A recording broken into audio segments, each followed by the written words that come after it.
Assalamualaikum teman-teman, semoga sehat selalu. Cerita kali ini tentang Pangeran Diponegoro, Perang Jawa yang mengguncang Belanda. Cerita ini tempat di mana setiap cerita punya nyawa, dan setiap kisah menyimpan makna. Duduklah nyaman, karena perjalanan cerita kita baru saja dimulai. Semoga cerita ini dapat menambah wawasan untuk kalian, dan menambah berkah untuk kita semua. Selamat menikmati.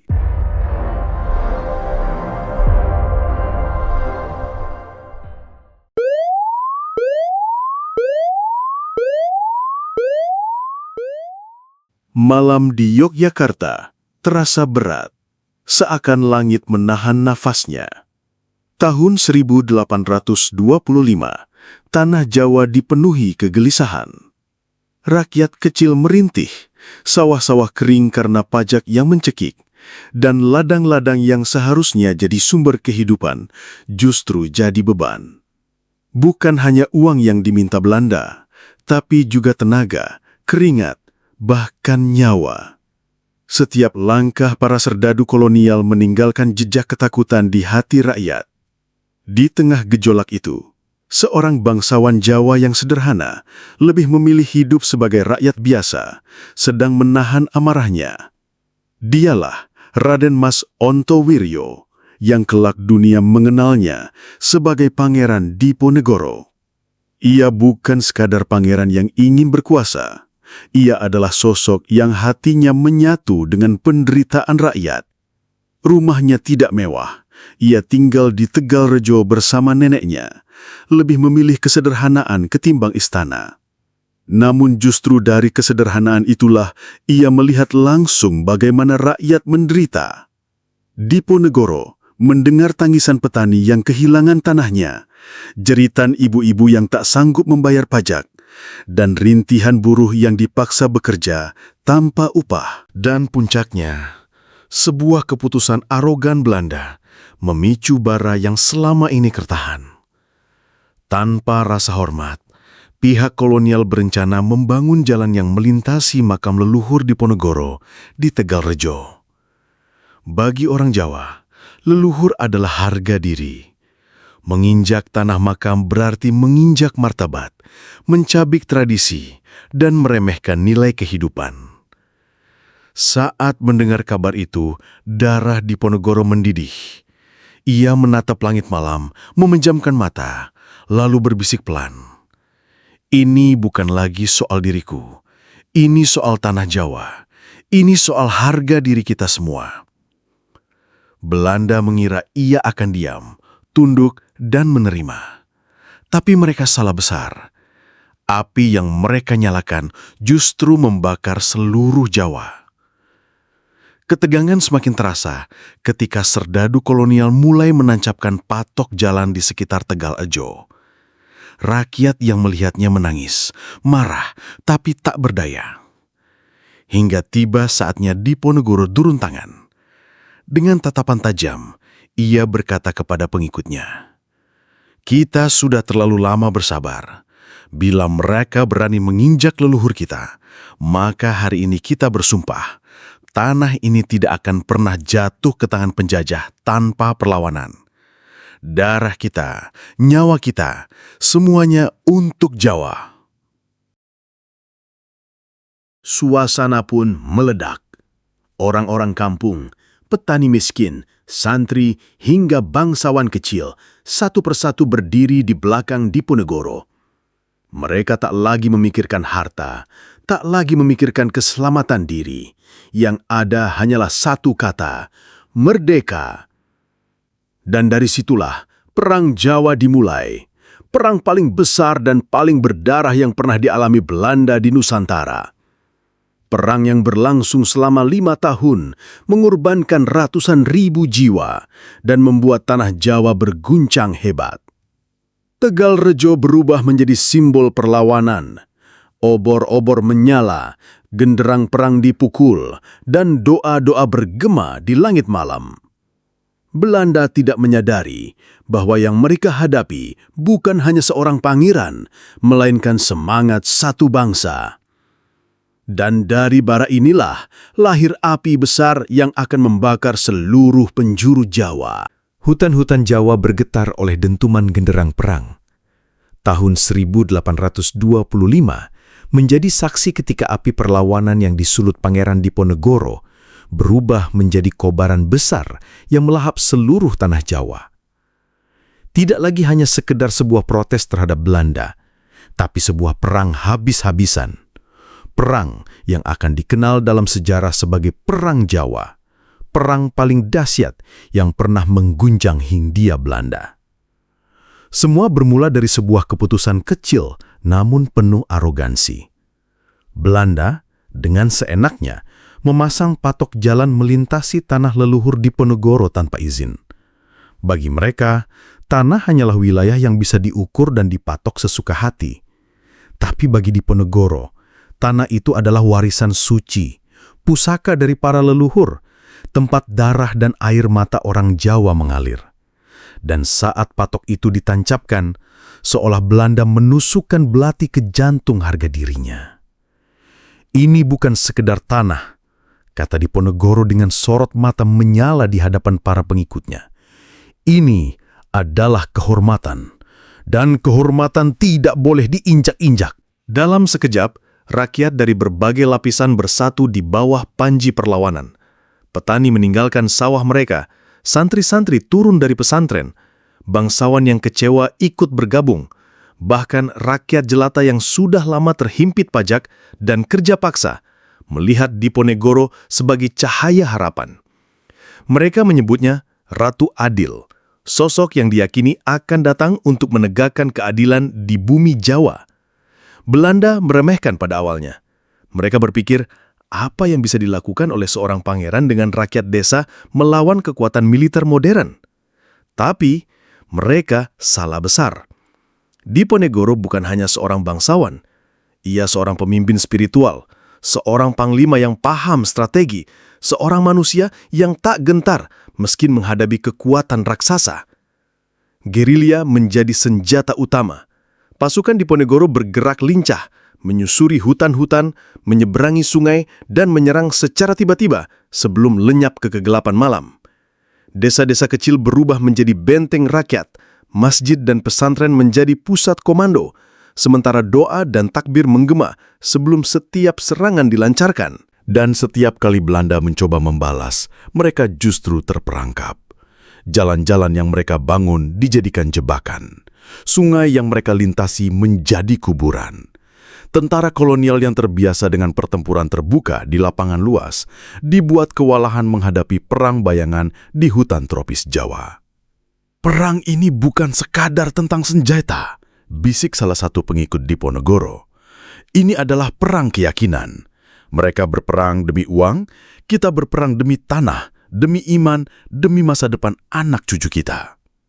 Di sisi lain, Belanda mulai panik. Perang yang mereka kira akan cepat selesai justru berubah menjadi beban besar. Biaya perang membengkak, ribuan tentara dikerahkan, namun kemenangan tak kunjung datang. Bahkan beberapa benteng mereka jatuh ke tangan pasukan Diponegoro. Tapi Belanda tidak tinggal diam. Mereka mulai mengubah strategi. Jika tidak bisa mengalahkan Diponegoro dengan kekuatan, mereka akan melawannya dengan kelicikan.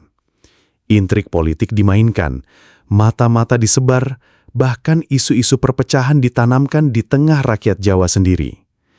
Namun, bagi Diponegoro, jalan sudah terbuka. Tidak ada lagi kata mundur. Perang ini adalah jihad, pengorbanan tertinggi. Lebih baik mati berkalang tanah, ucapnya suatu malam kepada para pengikutnya, daripada hidup terjajah di negeri sendiri. Dan sejak malam itu, api Perang Jawa membesar. Setiap desa yang terbakar, setiap nyawa yang gugur, hanya menambah bara semangat perjuangan. Belanda mulai merasakan sesuatu yang selama ini tidak pernah mereka bayangkan, ketakutan. Perang Jawa bukan sekedar perlawanan bersenjata. Ia adalah dentuman jiwa, teriakan rakyat yang menolak tunduk. Dan di tengah semua itu, berdiri Pangeran Diponegoro, bukan hanya sebagai seorang bangsawan, tapi sebagai simbol perlawanan yang abadi. Langit Jawa awal 1825 berwarna muram. Udara dipenuhi ketegangan yang tidak kasat mata. Pangeran Diponegoro, yang selama ini dikenal sebagai bangsawan yang memilih hidup sederhana di Tegalrejo, mulai menyadari bahwa kesabaran rakyat sudah mencapai batasnya. Belanda semakin congkak, pajak dinaikkan, tanah rakyat dirampas, dan kebebasan beribadah mulai dibatasi. Yang lebih menyakitkan, tanah leluhur Diponegoro sendiri hendak dilalui jalur jalan baru buatan Belanda tanpa meminta izin. Itu bukan hanya penistaan, melainkan pengkhianatan terhadap adat dan harga diri bangsawan Jawa. Di teras rumahnya, Diponegoro duduk bersila, tatapannya menembus jauh ke cakrawala, seakan membaca tanda-tanda zaman. Dalam hatinya ia tahu, saatnya melawan sudah tiba. Bukan karena aku haus kekuasaan, gumamnya pelan, tetapi karena darah dan tanah ini bukan untuk diinjak-injak bangsa asing. Malam itu, ia berkumpul dengan para pengikut setia. Kiai-kiai, bangsawan muda, hingga petani biasa datang dengan wajah penuh api perjuangan. Di bawah cahaya lampu minyak, mereka berbincang dengan suara bergetar, seolah setiap kata adalah sumpah. "Kami bersamamu, Kanjeng Pangeran," ujar seorang petani dengan tangan mengekal. "Hidup kami sengsara, tanah kami diambil, anak-anak kami kelaparan. Kami tak lagi punya apa-apa kecuali keberanian." Diponegoro memandang satu persatu wajah yang duduk di hadapannya. Ia merasakan beban berat sekaligus kekuatan yang mengalir.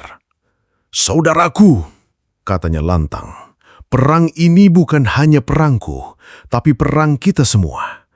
Ini adalah perang suci, perang melawan penindasan. Kita akan berjuang bukan untuk mahkota, bukan untuk kekayaan, melainkan untuk kehormatan dan keyakinan kita." Sorak takbir menggema menembus malam. Api semangat menyala di dada mereka. Mereka tahu jalan ini penuh darah, penuh air mata. Tapi lebih baik mati terhormat daripada hidup dijajah. Keesokan harinya, bendera perlawanan dikibarkan. Desa demi desa bergabung. Barisan Diponegoro semakin panjang, terdiri dari orang-orang sederhana, petani dengan cangkul yang diubah jadi senjata, pemuda dengan keris yang diwariskan ayahnya, hingga santri dengan doa-doa yang bergema dalam hati. Belanda awalnya menertawakan. Apa yang bisa dilakukan oleh segerombolan petani melawan senjata modern kita? Begitu ejek salah satu pejabat kolonial. Mereka tak tahu, yang mereka hadapi bukan sekadar rakyat biasa. Mereka menghadapi sebuah gelombang perlawanan yang lahir dari luka, dendam, dan iman. Serangan pertama meletus di sekitar Yogyakarta. Pasukan Belanda yang mencoba memaksa rakyat membayar pajak mendapati diri mereka terkepung oleh gerilyawan Diponegoro.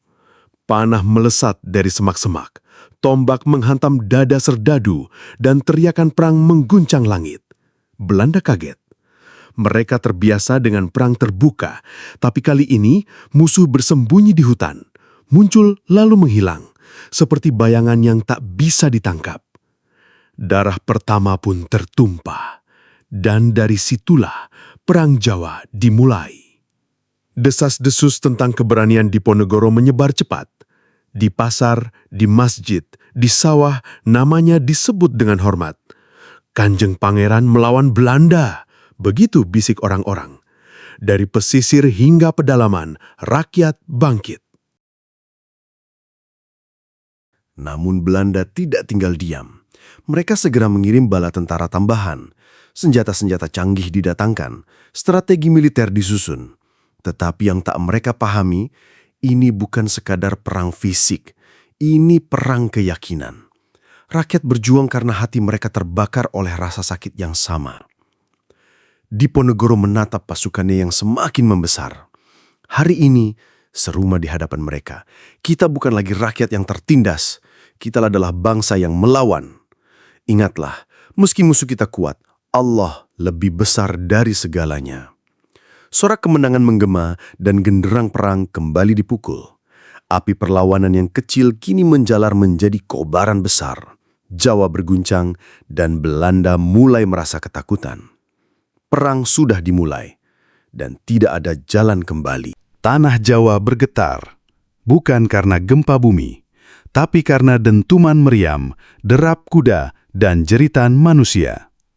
Sejak tahun 1825, perang yang dipimpin Pangeran Diponegoro membesar menjadi lautan api yang melahap seluruh tanah Jawa.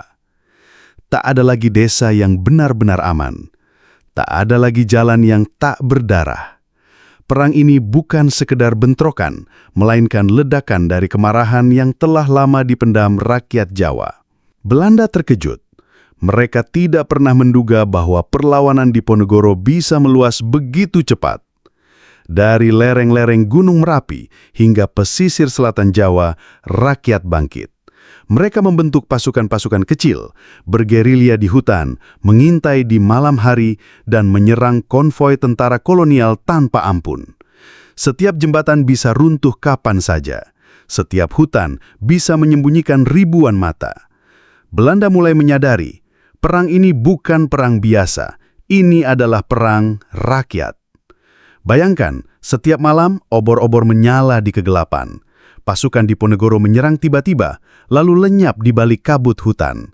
Mereka bukan tentara bayaran, bukan pasukan berlatih ala barat, tapi orang-orang biasa, petani, santri, nelayan yang rela mengangkat senjata karena hatinya terbakar dendam. Bagi mereka, melawan berarti hidup, menyerah berarti mati terhina. Belanda mulai kewalahan. Mereka punya senjata canggih, meriam besar, dan taktik militer modern. Tapi semua itu tak berarti banyak melawan semangat juang yang meledak dari dada rakyat.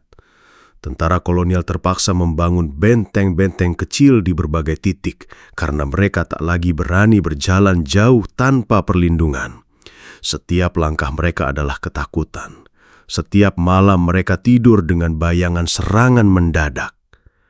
Namun, perang ini tidak murah. Rakyat Jawa membayar mahal. Desa-desa dibakar, sawah-sawah dirusak, ribuan orang kelaparan. Belanda membalas dengan kejam. Siapapun yang dicurigai mendukung Diponegoro dihukum tanpa ampun. Perempuan, anak-anak, orang tua, semua tak luput dari penderitaan. Perang ini mengubah wajah Jawa menjadi tanah air penuh luka. Di tengah kobaran perang, Pangeran Diponegoro semakin disanjung bak seorang ratu adil. Sosoknya dianggap utusan Tuhan yang membawa harapan. Namanya disebut dalam doa-doa, semangatnya menjadi nyala api di hati rakyat. Beliau bukan hanya seorang pangeran, tapi simbol perlawanan, simbol kebangkitan bangsa Jawa. Setiap langkahnya menyalakan keberanian, setiap kata-katanya menjadi sumpah yang tak bisa ditarik kembali. Belanda mulai memahami bahwa melawan Diponegoro berarti melawan seluruh jiwa Jawa. Mereka sadar, selama Diponegoro masih bebas, perang ini tak akan pernah padam. Maka, strategi baru pun disusun.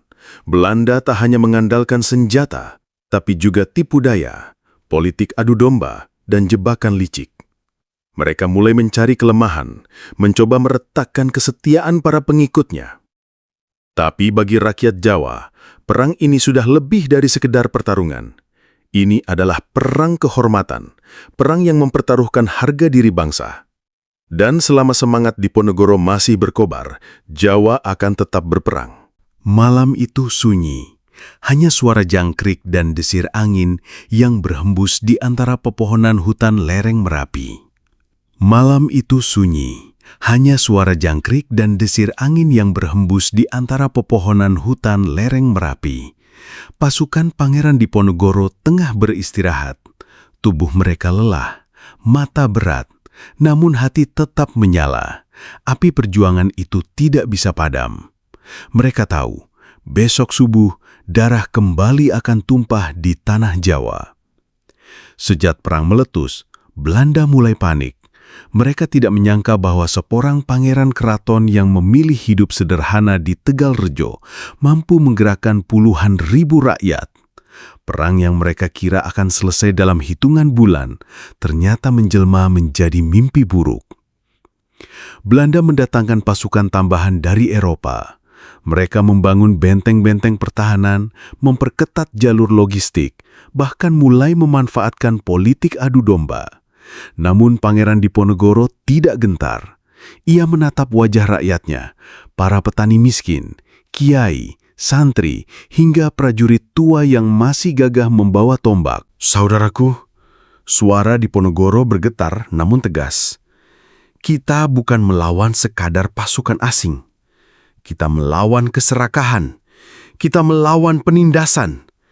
Ingatlah, tanah ini warisan leluhur kita. Setiap tetes darah yang jatuh di bumi Jawa adalah sumpah untuk tidak tunduk. Sorak-sorai pasukan menggema. Mereka tidak punya senjata canggih, hanya bambu runcing, keris, dan semangat yang tak bisa dibeli. Tapi semangat itulah yang membuat Belanda ketakutan.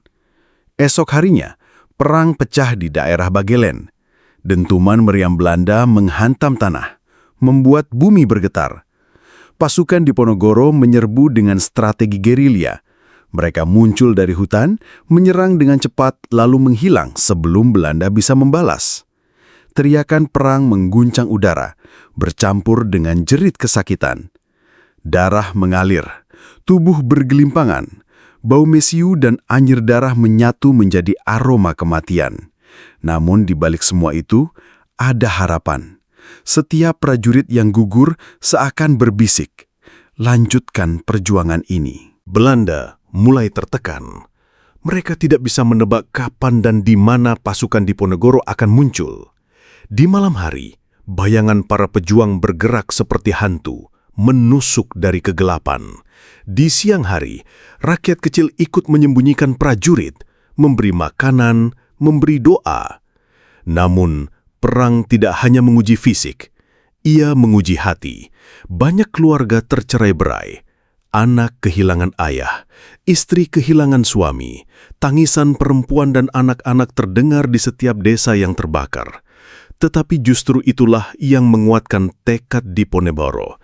Ia tahu penderitaan ini bukan akhir, melainkan jalan menuju kebebasan. Dalam catatan Belanda, Perang Jawa menjadi perang paling mahal dan paling berdarah sepanjang sejarah mereka di Nusantara.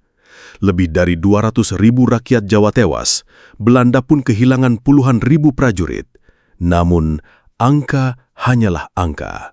Yang tersisa adalah luka, dendam, dan semangat yang tak bisa dipadamkan. Pangeran Diponegoro berdiri di tengah medan perang. Jubahnya berlumuran debu, matanya merah, suaranya serak namun penuh keyakinan. "Selama aku masih hidup," katanya lantang, "Jawa tidak akan pernah tunduk pada Belanda." Dan kalimat itu bergema jauh melintasi waktu.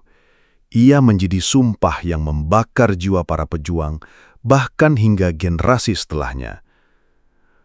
Perang Jawa bukan sekedar pertarungan senjata. Ia adalah pertarungan jiwa, pertarungan antara penindasan dan kebebasan. Pertarungan yang menulis sejarah dengan tinta darah di tanah Jawa. Dan selama api itu masih menyala, Belanda tahu satu hal. Mereka boleh saja menguasai tanah, tetapi mereka tidak pernah benar-benar bisa menundukkan hati rakyat Jawa. Suara dentuman meriam Belanda mengguncang malam Yogyakarta. Api berkobar di sudut-sudut desa yang di bumi hanguskan. Bau mesiu bercampur dengan tangisan rakyat yang kehilangan rumah dan keluarga. Belanda merasa mereka sedang diambang kemenangan, tapi mereka tidak tahu api yang lebih besar telah menyala di hati rakyat Jawa. Api itu bernama semangat perlawanan, dan di sanalah Pangeran Diponegoro menjadi pusatnya. Belanda mengira dengan membakar desa, menawan para keluarga pejuang, dan menghancurkan logistik, semangat orang Jawa akan runtuh. Tapi justru sebaliknya, setiap rumah yang terbakar melahirkan dendam baru. Setiap keluarga yang menderita melahirkan tekad baru. Dan di tengah reruntuhan itu, nama Diponegoro menggema seperti doa, seperti harapan, seperti tanda kebangkitan. Di sebuah desa terpencil, sekelompok pemuda bersumpah di hadapan pusaka keris leluhur mereka. Kami tidak akan menyerah selama bumi Jawa masih berpijak di bawah kaki kami, selama langit masih menaungi kepala kami. Belanda tidak akan pernah benar-benar menang. Kata-kata itu mereka bawa saat bergabung dengan pasukan Diponegoro di hutan-hutan. Gerilya menjadi senjata utama. Pasukan Diponegoro menyebar ke gunung, sungai, dan hutan belantara. Mereka menyerang dari balik kabut, memukul, lalu menghilang seperti bayangan. Tentara Belanda yang terbiasa dengan perang terbuka kebingungan menghadapi taktik ini. Mereka harus berjalan berhari-hari di hutan tanpa arah, dikejar penyakit tropis, dan terus-menerus diteror serangan kilat. Belanda frustrasi. Mereka mengirim lebih banyak pasukan, mendatangkan persenjataan berat, bahkan menyewa tentara bayaran dari Eropa. Tapi tetap saja, semangat rakyat tidak bisa dipatahkan. Diponegoro bukan sekedar seorang pangeran, ia telah menjadi simbol kebangkitan Jawa. Di tengah kerasnya perang, Diponegoro tidak pernah lelah menyalakan api semangat. Ia menunggang kudanya menyusuri desa-desa yang masih berdiri. Wajahnya tegas, sorot matanya penuh keyakinan. "Rakyatku," serunya, "jangan takut. Setiap tetes darah kita adalah saksi bahwa kita pernah berjuang untuk tanah ini. Belanda bisa membawa senjata, tapi mereka tak bisa merebut jiwa kita."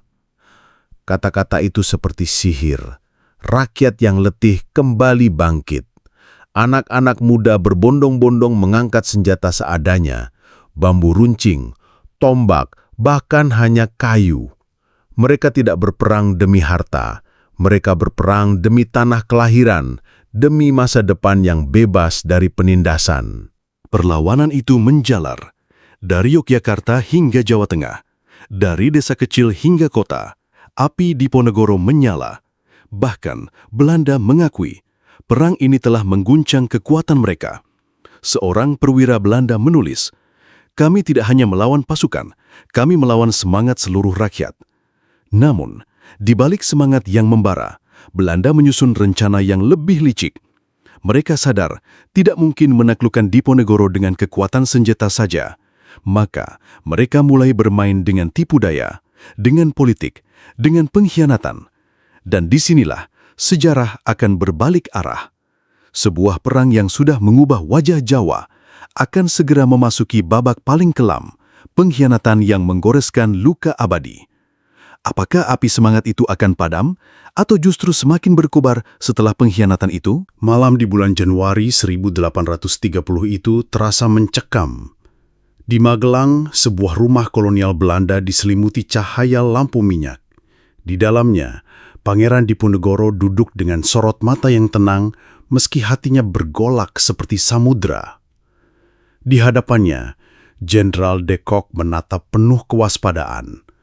Pertemuan itu dimaksudkan sebagai mediasi, sebuah jalan damai setelah 5 tahun perang yang mengoyak Jawa.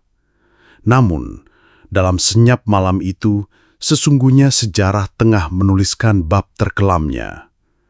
Diponegoro datang bukan untuk tunduk.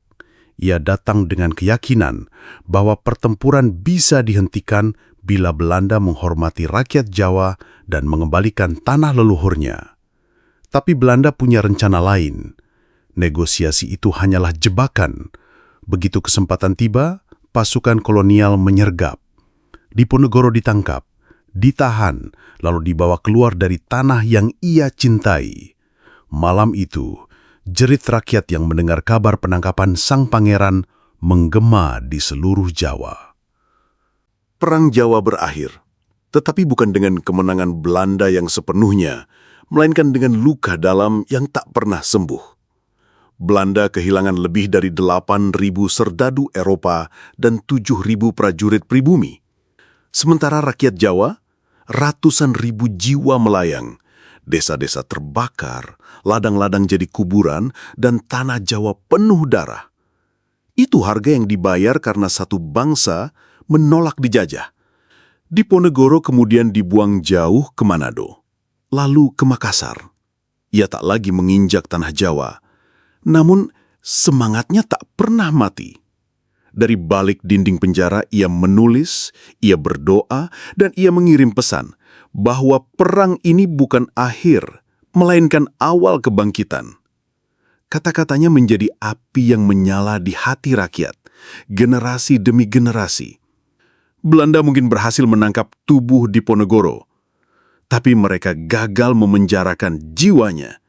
Sebab jiwa itu hidup di dalam nadi setiap orang Jawa, setiap orang Indonesia yang kelak meneruskan perlawanan. Api yang dinyalakan Diponegoro, api perlawanan terhadap penjajahan, terus menjalar hingga ratusan tahun kemudian. Tahun 1830 menjadi titik akhir Perang Jawa, tapi juga titik mula kesadaran besar bangsa Nusantara bahwa kemerdekaan hanya bisa diraih dengan pengorbanan, darah, dan tekad baja.